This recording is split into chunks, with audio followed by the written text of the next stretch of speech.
Giuliano D'Ampoli. Vous êtes politologue et il est un domaine où on ne vous attendait pas forcément, c'est celui du roman. Vous publiez Le Mage du Kremlin chez Gallimard, un livre centré sur un personnage fascinant, Vadim Baranov, grand stratège de Vladimir Poutine, personnage qui s'inspire malgré tout d'un homme bien réel, Vladislav Surkov.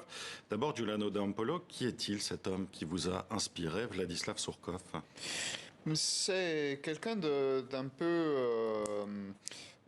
inusuel, disons, inusité dans l'entourage de Vladimir Poutine, qui est plutôt fait d'hommes d'affaires, de ce qu'on appelle les oligarques ou de généraux des services secrets. Alors que Surkov est quelqu'un qui a fréquenté l'Académie d'art dramatique de Moscou, qui a des posters de rappeurs sur les murs de son bureau, qui écrit des romans sous pseudonyme et même des mots des chansons d'un groupe rock.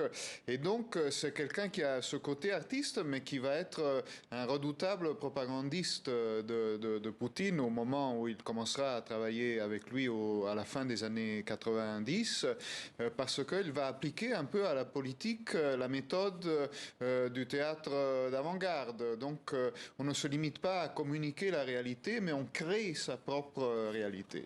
Pourquoi vous avez choisi la forme du roman? Qu'est-ce que ça vous apportait? Vous auriez pu écrire directement sur Surkov. Oui, d'abord, le personnage et son histoire sont tellement romanesques qu'il poussait un peu dans cette direction. Et puis surtout, je crois que pour rentrer dans la tête de ces personnages et de ce système-là, qui est un système mutique, parce que les gens ne parlent pas ou ne disent pas la vérité, la meilleure façon, c'était peut-être de passer à travers la fiction. Quelle est la réelle influence de ce genre de conseiller stratégique, justement?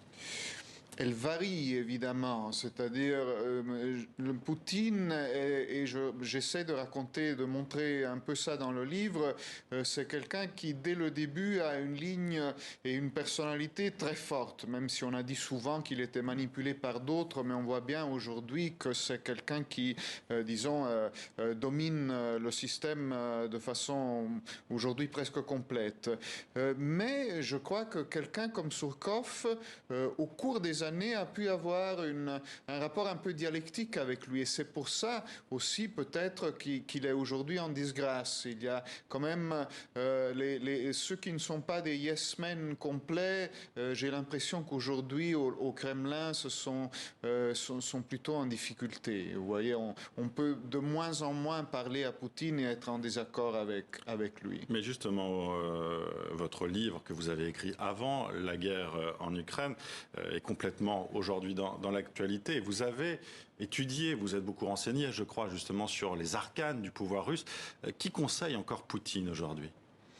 Justement, mais il faut bien voir quelle est par exemple la journée de Poutine que je raconte un peu de façon romancée dans le livre. C'est quelqu'un qui se lève relativement tard, qui fait 2 heures de piscine avec les premiers courtisans au bord de la piscine, qui commence à travailler tard au Kremlin et puis reste travailler jusqu'à 2-3 heures de la nuit. Qu'est-ce que ça nous dit, un style de vie de ce type? Ça nous dit quand même quelqu'un de très isolé et qui force tout le monde à adopter, ne fût-ce que simplement son rythme de vie.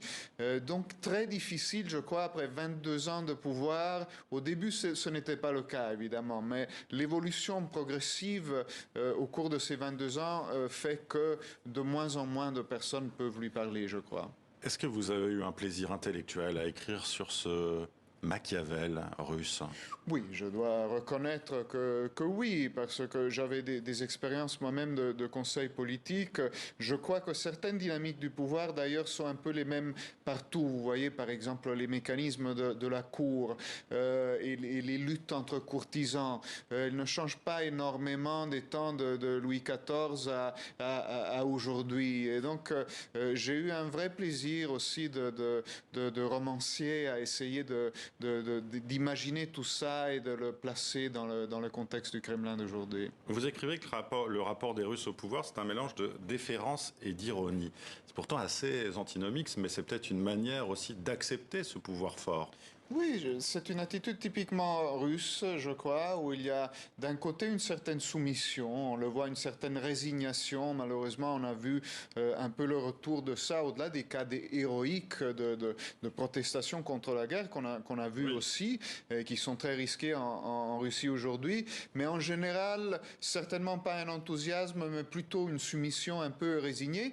Et on a vu en même temps revenir les blagues de l'ère soviétique qui étaient célèbres pendant tout le régime. Parce que face à une double vérité, quand on voit que le pouvoir ment systématiquement, et on le sait quand même parce que ça fait un peu partie du jeu, une certaine distanciation ironique est peut-être la seule forme de défense. Dernière question, ce livre aussi fait évidemment penser, et puis le titre également, Le Mage du Kremlin, à un autre conseiller des tsars, Raspoutine évidemment. Vous l'aviez aussi à l'esprit. Oui, il y a une longue lignée de conseillers des tsars. Ce qu'ils ont en commun, en général, c'est qu'ils ne finissent pas très bien. Hein. Leurs fins sont souvent... C'est vrai que le jeu du pouvoir en Russie est quand même très violent. S'approcher du pouvoir, ça brûle souvent. Hein. Ça brûle. Et chez nous, le maximum du risque, c'est d'être écarté. Là, en général, ça se termine un peu pire.